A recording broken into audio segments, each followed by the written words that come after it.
Hi all, ഇത് ഞാൻ ഒരു 2 ആഴ്ച മുമ്പേ എടുത്തിട്ടുള്ള വീഡിയോ ആയിരുന്നു. ഒരു ശനിയാഴ്ചയായിരുന്നു കേട്ടോ ഈ ഒരു വീഡിയോ എടുത്തിട്ടുണ്ടായിരുന്നത്.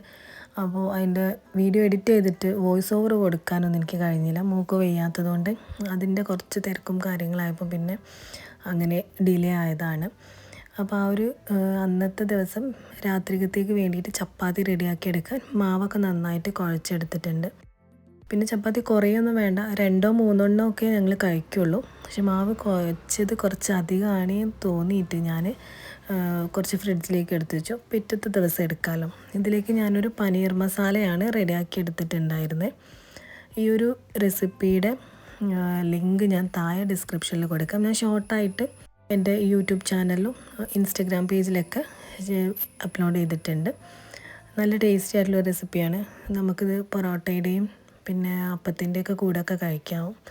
അതേപോലെ തന്നെ നെയ്ച്ചോറിൻ്റെ കൂടെയൊക്കെ നല്ല ടേസ്റ്റ് ഉണ്ടായിരുന്നു കേട്ടോ. പൊതുവേ ഞങ്ങൾ ചപ്പാത്തി കഴിക്കാത്ത ആൾക്കാരാണ്. ഇപ്പോൾ ഒരു 1-2 ആഴ്ചയായിട്ട് രാത്രിയിൽ ചപ്പാത്തിയോ സാലഡൊക്കെയാണ് കഴിക്കൽ. ഹെൽത്ത് ഒന്ന് നോക്കാമെന്ന് വിചാരിച്ചു. പിന്നെ ഇതിൽ ഈ ഒരു ഓയിലല്ല, ബട്ടർ ഒന്ന് ജസ്റ്റ് ഒന്ന് തേച്ച് കൊടുക്കും. അത് വല്ലപ്പോഴും, എപ്പോഴും ഒന്നുമില്ല കേട്ടോ.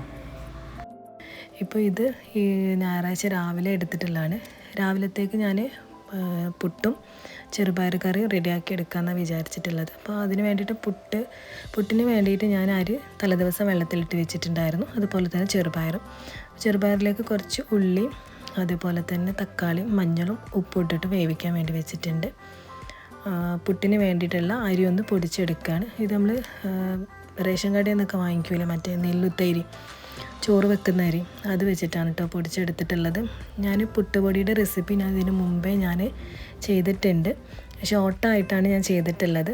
അപ്പോൾ അതിൻ്റെ റെസിപ്പി വേണമെന്നുണ്ടെങ്കിൽ നിങ്ങൾക്ക് കമൻറ്റ് ചെയ്യാം. നല്ല സോഫ്റ്റായിട്ടുള്ള പുട്ടായിട്ട് റെഡിയാക്കി എടുക്കുക. അത് വെച്ചിട്ട് പുട്ട് റെഡിയാക്കി എടുക്കുക എന്നുണ്ടെങ്കിൽ നിങ്ങൾ പിന്നെ ഒരിക്കലും കടയിൽ നിന്ന് പുട്ടുപൊടി വാങ്ങിക്കില്ല കേട്ടോ. അപ്പോൾ അതിൻ്റെ ഇടയിൽ മോള് രാവിലെ തന്നെ എഴുന്നേറ്റ് വന്നപ്പം അവൾക്ക് ബ്രെഡും ചോക്ലേറ്റും മതി പറഞ്ഞിട്ട് പിന്നെ ബ്രെഡിൽ കുറച്ച് സ്പ്രെഡാക്കിയിട്ട് കൊടുക്കുകയാണ് ചെയ്തിട്ടുണ്ടായിരുന്നത്.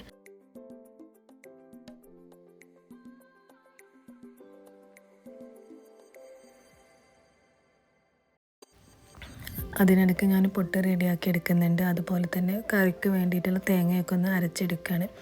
തേങ്ങയിൽ ഒരു 1-2 ചെറിയുള്ളി ചേർത്തിട്ടൊന്ന് അരച്ചെടുക്കുകയാണ് ചെയ്യുക. ചിലപ്പോൾ അതിലൊരു വെളുത്തുള്ളിയും കൂടെ ചേർത്ത് കൊടുക്കും. എന്നിട്ട് ഈ ഒരു ചെറുപയർ കറിയിലേക്ക് ഒഴിച്ചിട്ട് ഒന്ന് തിളപ്പിച്ചെടുത്തിട്ട് ഉള്ളിയും കറിവേപ്പിലയൊക്കെ ഇട്ടിട്ട് തൂമിച്ചെടുക്കുകയാണ് ചെയ്യുക.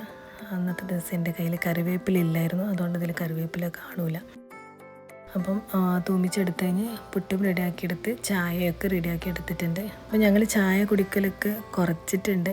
പക്ഷേ എനിക്ക് ഒരു നേരെങ്കിലും ചായ കുടിക്കാൻ ഞാൻ ഭയങ്കര ഒരു ഇടങ്ങേറാണ്. എന്താണെന്നറിയില്ല, എന്തൊക്കെയോ നഷ്ടപ്പെടുന്ന പോലെയാണ്. അപ്പം ഞാൻ രാവിലെ കുടിച്ചിട്ടില്ലെങ്കിലും വൈകിട്ട് ചായ കുടിക്കും. അതേപോലെ തന്നെ പുട്ടാണെങ്കിലും ഒരു ഗ്ലാസ് ചായയൊക്കെ കുടിക്കും.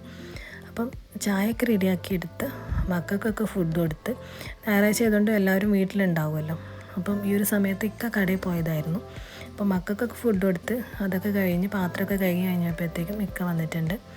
പിന്നെ ഞങ്ങൾ രണ്ടാളും കൂടി ഇരുന്ന് ചായയൊക്കെ കുടിച്ചിട്ടുണ്ടായിരുന്നു. പുട്ടും ചെറുപയർ കറിയും ഞങ്ങൾക്ക് ഭയങ്കര ഇഷ്ടമാണ്. എനിക്ക് പുട്ടിലേക്ക് ഏത് കറിയാണെങ്കിലും കഴിക്കും കേട്ടോ.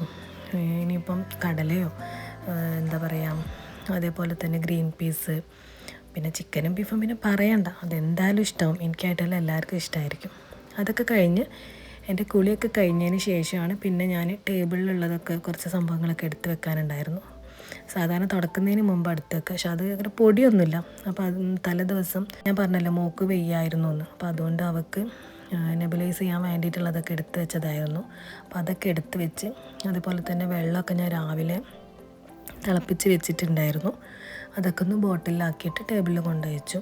അങ്ങനെയുള്ള ചെറിയ ചെറിയ പണികളൊക്കെ നേരത്തെ തീർത്ത് വെക്കും. ഇനിയാണ് ഉച്ചക്കത്തേക്കുള്ള ലഞ്ചിൻ്റെ ഒരു പ്രിപ്പറേഷനും കാര്യങ്ങളൊക്കെ ഉണ്ടാവുക. ഞായറാഴ്ച ആകുമ്പം എല്ലാവരും വീട്ടിലുണ്ടാവുമല്ലോ. ആ ഒരു ദിവസമാണ് ഒരുമിച്ച് എല്ലാവരും ഒപ്പം ഇരുന്നിട്ട് ഉച്ചയ്ക്ക് ഭക്ഷണം കഴിക്കുന്നത്. അപ്പോൾ അതുകൊണ്ട് തന്നെ എന്തെങ്കിലും ഒരു സ്പെഷ്യലായിട്ട് ഉണ്ടാക്കാൻ വിചാരിച്ചിട്ട് ഒരു അറബിക് റൈസ് ഉണ്ടാക്കാമെന്നാണ് ഞാൻ വിചാരിച്ചിട്ടുള്ളത്. അപ്പോൾ അതിലേക്കുള്ള വെജിറ്റബിൾസൊക്കെ ഞാൻ കുളിക്കുന്നതിന് മുമ്പേ തന്നെ അരിഞ്ഞ് മാറ്റി വെച്ചിട്ടുണ്ടായിരുന്നു. ഉള്ളിയും ക്യാപ്സിക്കം ആണല്ലോ മെയിനായിട്ട് അങ്ങനെയുള്ള റൈസിലേക്ക് നമ്മൾ എടുക്കുക. അതൊക്കെ ഒന്ന് അരിഞ്ഞ് എല്ലാം മാറ്റി വെച്ചിട്ടുണ്ട്. ചിക്കനൊക്കെ കഴുകി വൃത്തിയാക്കി ഞാൻ ആ മുഴുവൻ ചിക്കനൊന്നും എടുക്കില്ല, അന്നത്തേതിലേക്ക് മാത്രം കുറച്ചെടുത്തിട്ട് കറി വയ്ക്കാൻ വേണ്ടിയിട്ട്.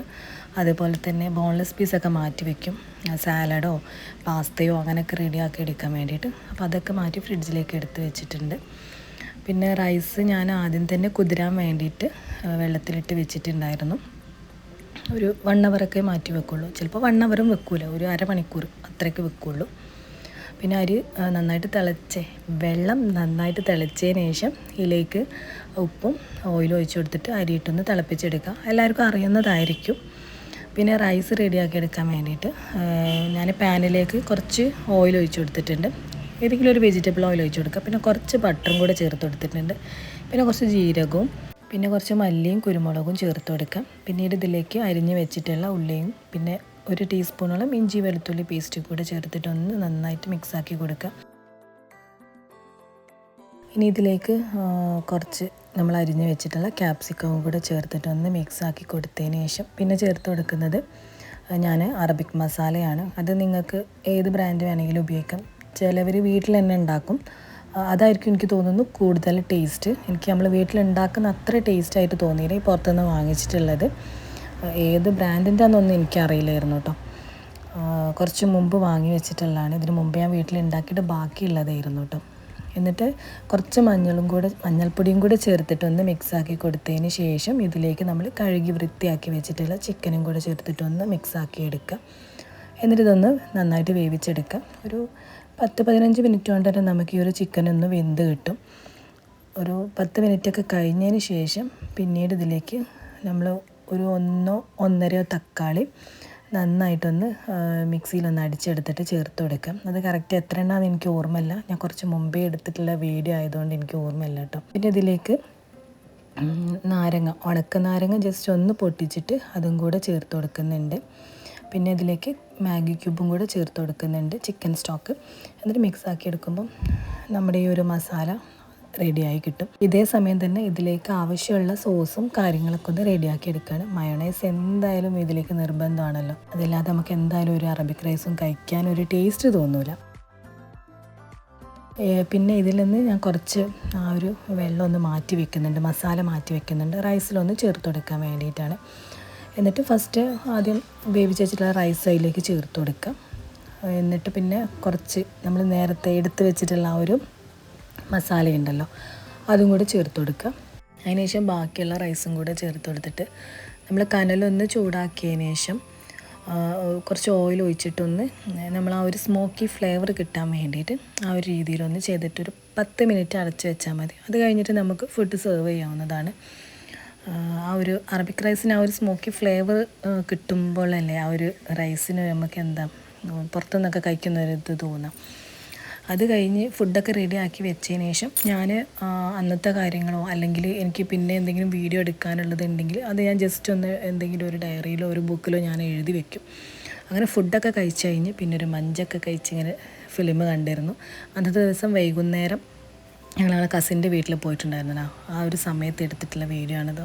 ഈ ഒരു വീഡിയോ ഇന്നത്തെ ദിവസത്തെ വീഡിയോ ഞാനിവിടെ വൈൻഡപ്പ് ചെയ്യാണ്. നിങ്ങൾക്ക് ഇഷ്ടപ്പെട്ടിട്ടുണ്ടെങ്കിൽ ചാനൽ സബ്സ്ക്രൈബും കൂടെ ചെയ്യണേ, കൂടാതെ ലൈക്കും കൂടെ ചെയ്തൊന്ന് സപ്പോർട്ട് ചെയ്തേക്കണേ.